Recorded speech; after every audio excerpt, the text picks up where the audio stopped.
So, your value is somewhere between this and this, and you want to get better at trading, right? Yes, please. どなたやクアプリーズ。 Alright, that's enough of that. Let's get on with the video. If you want to find better trades, use the All-Star Discord trade channels.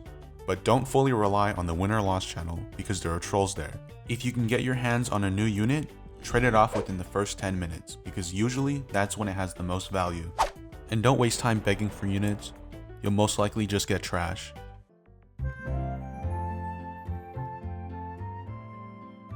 To upgrade units from this tier, you need to do more than just trade, because a lot of these units are basically valueless and nobody wants them. You need to do dungeons, events, or if you want to buy fruit and medal another car, spend money on capsules. The only units with real value in these tiers are Yugi 5-star, Dio, King Luffy, and Netero. And capsule units aren't bad to get either, because you can turn them into capsule plus and trade them for higher things.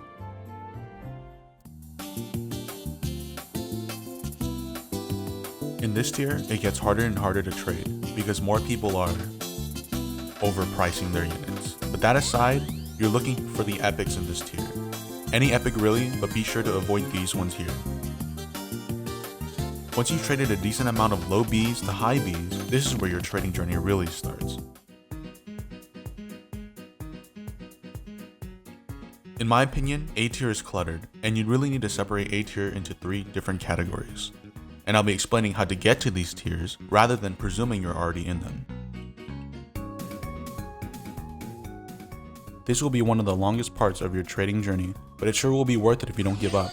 Now with all that in mind, you're going to have to trade multiple of your epics from B tier or low A- tier units, such as Hogs, Asunas, and Shaves.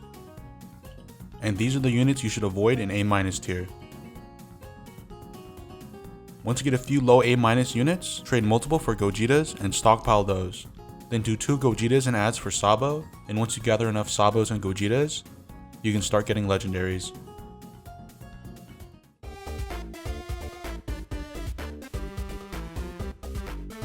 This tier is made up of most of the legendaries from the capsules that have been released till now. This part will be hard because it is mainly personal preference for a few of these units.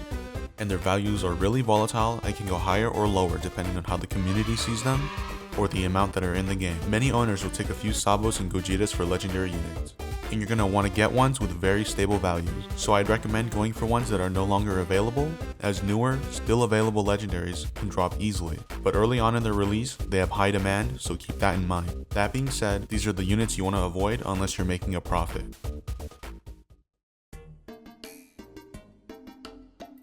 This is the last stretch. Aqua is super close, and if you want anything higher, due to all the trading experience you've gathered along the way, it only gets easier from here. Now Aqua is a very sought after unit, with a known limited amount that makes her valuable. I can't really help you from here, as it's all up to the Aqua owner, and they probably overpaid for it themselves and are looking for profit, so they're overpricing theirs. That being said, do not overpay for Aqua. You will find better deals if you wait, unless if you want it that badly, it's your choice.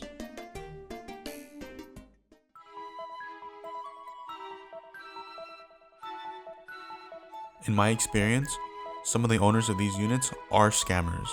You should never go first and try to fit everything into one trade. As an example, many Kaido owners would take 7 Aquas, but not 4 Gur 3s. But keep in mind that not all of them are scammers, and that there are some official All-Star Discord middlemen that could help you if you trust them. And with all that, these units are basically the endgame trading units, showing that however you got them, whether it be extreme skill in leaderboards, non-stop trading, or a lot of money into capsules, that your journey was fruitful, and that all this time spent can be shown off on your shoulder for the community to see that you get no bitch.